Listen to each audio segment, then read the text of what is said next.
एक शायर कहता है कि जिंदगी खत्म होती है तो जीने का ढंग आता है।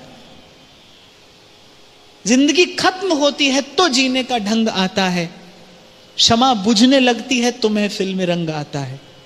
इसीलिए आपसे कह रहा हूं भाई, शुभ मुहूर्त में किया कार्य सफल होता है और भजन करने का शुभ मुहूर्त अभी है, अभी। जीवन का सबसे सुंदर समय प्रभु को निवेदन करिए। यौवन का जो काल है, जब तन में शक्ति है, मन में उमंग है, उत्साह है, वो समय है भजन करने का, वो समय है साधन करने का। और मैं तो एक बात और भी कहता हूं, क्योंकि बहुत युवा भाई बहन मुझे सुनते हैं, मैं तो एक बात और भी उनको कहना चाहूंगा, जैसा जीवन आप कल चाहते हैं ना, उसकी तैयारी आपको आज से ही करनी चाहिए। यदि आप कल सुख चाहते हैं तो उस सुख का विधान आज करिए अपने जीवन में। और जीवन में बड़ा सुख, जीवन में सदा सुख, जीवन में सच्चा सुख केवल केवल और केवल हरि के भजन से आता है। अरे इतना शिष्टाचार तो आप सबको है। घर में कोई अतिथि आए, एक फल कच्चा हो और एक फल सड़ा हो और एक अच्छा पका हो, परिपक्व हो, अतिथि को कौन सा फल दोगे? परिपक्व फल ही तो दोगे, ना तो कच्चा और ना वो गला सड़ा।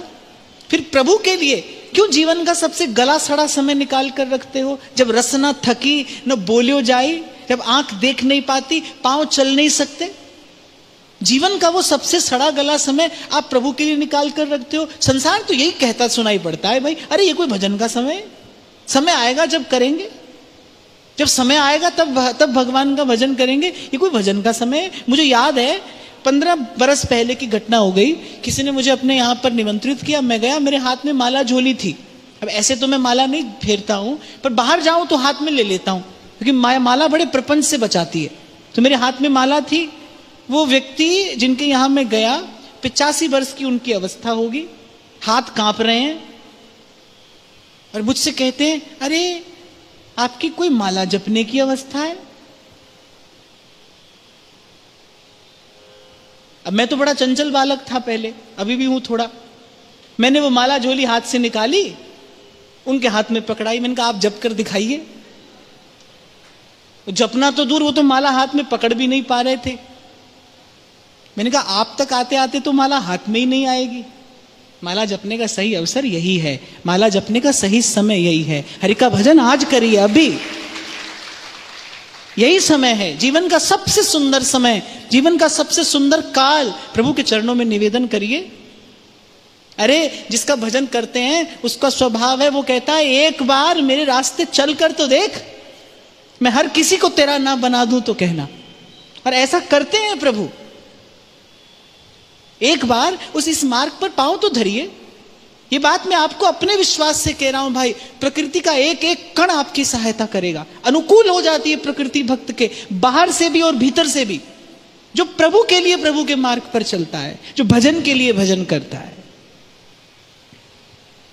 और नहीं तो भाई जब जम किंकर जब दई दिखाई और महाभयानक अति दुखदाई। अब ये भी विडंबना है कि भाई जो इस पीड़ा का अनुभव करता है वो दूसरे को बता नहीं पाता। जब अंत समय आता है, देखिए मैंने दुर्दशा, जिह्वा पर हरि का नाम नहीं आता भाई। लोग करते हैं कि भाई इनको गीता का पाठ सुना दो, इनको अमुक भजन सुना दो, इनको अमुक कीर्तन सुना दो। पर भाई कल्याण तो भजन किए से होता है, किसी के किए से नहीं, अपने किए से होता है।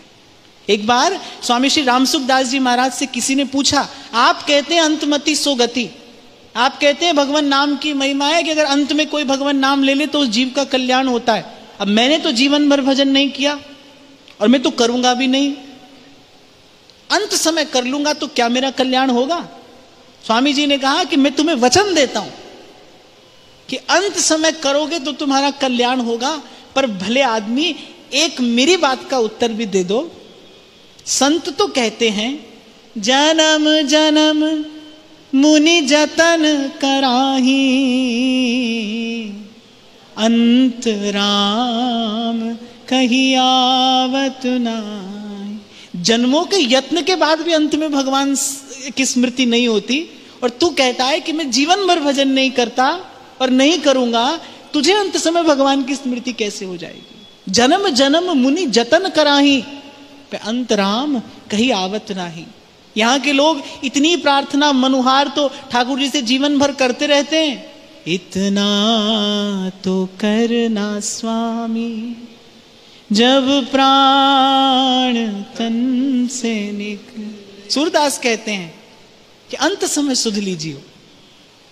हे प्रभु, जो सुख दुख लगे रहे देह सो मिट जाई और लोक बढ़ाई, ये सुख दुख तो मेरे जीवन में मेरे कर्मों का फल है, प्रारब्ध वशात आते जाते रहेंगे। हे नाथ, आप अंत समय मेरी सुध लेना, अंत समय सुध लीजिए। भक्त तो कहता ही यही है, लेकिन ये सरल नहीं है भाई। जीवन भर भजन का अभ्यास हो तब कहीं जाकर किसी जन्म में अंत समय भगवान की स्मृति होती है। एक बार किसी व्यक्ति ने यह पूछा कि मान लो अंतिम समय व्यक्ति अचेत पड़ा है, वो अपनी चेतना में नहीं है, अपनी सुध में नहीं है, उसकी क्या गति होती है? तो संत ने उत्तर दिया, भाई जगत मजूरी देते है, क्यों राखे भगवान। किसी ने जीवन भर भजन किया है और अंत समय यदि वो अचेत भी है तो भगवान कहते हैं उस समय उसका भजन फिर मैं कर लेता हूं, उसे मैं याद कर लेता हूं। इसीलिए आपसे कह रहा हूं भाई, बड़ी कठिनाई, बड़ी पीड़ा आप संसार का निर्वाह करने के लिए पाते हो। थोड़ी कठिनाई, थोड़ी पीड़ा एक बार इस भजन के मार्ग पर चलने के लिए भी पालो, प्रभु का स्वभाव जानने में आएगा। और उमा राम स्वभाव जिन जाना, ताहि भजन तज भावना।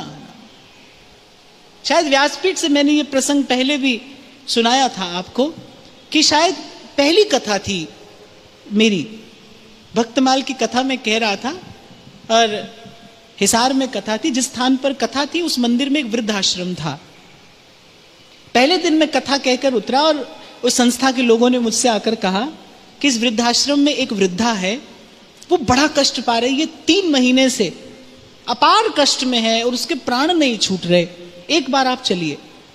मैं उसके कक्ष में गया, 2-4 बालक भी मेरे साथ में थे। मैंने अपने जीवन में इससे ज्यादा विभत्स दृश्य नहीं देखा। उसके कमरे में दुर्गंध आ रही थी, 2 क्षण के लिए खड़ा होना वहां पर कठिन था। उस वृद्धा माता के शरीर में कीड़े चल रहे थे। वो दृश्य याद आता है तो मुझे लगता है कि इतना कष्ट जीव पाता है, कोई उसके निकट नहीं है, उसके मुख में 2 बूंद जल डालने के लिए कोई जाने को तैयार नहीं है। वो संस्था के लोग थे, वो कुछ उसमें भक्त साधक लोग थे, उन्होंने कहा कि आप प्रार्थना करिए प्रभु से, ये वृद्धा बड़ा कष्ट पा रही है। और इसका जीवन कैसा रहा, इसके जो गुरु थे वो प्रज्ञाचक्षु थे, नेत्र विहीन थे। इसने पूरा जीवन अपने गुरु को रामचरितमानस गाकर सुनाई है, इसका नित्य का जीवन था। और ऐसे समय में ऐसा कष्ट पा रही है।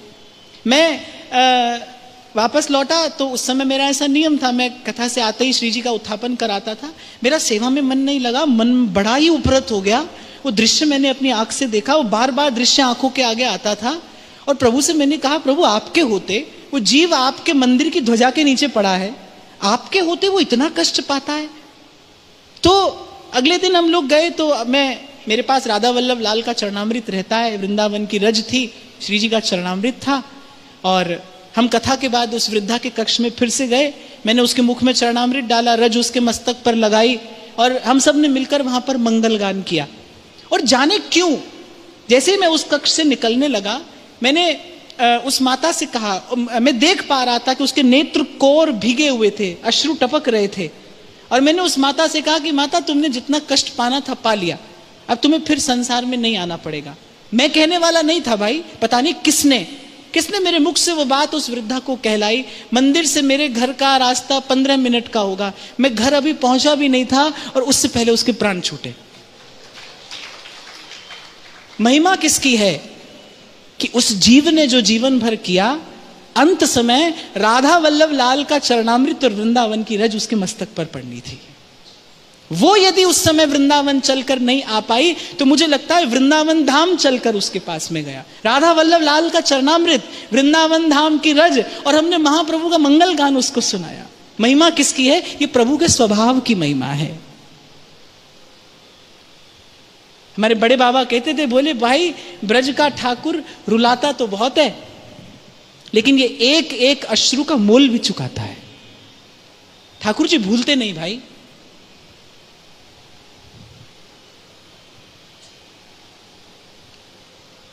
और गोस्वामी जी कहते हैं, अस प्रभु छाड़ भजहि जय आना, ते नर पशु बिन पूछ समाना।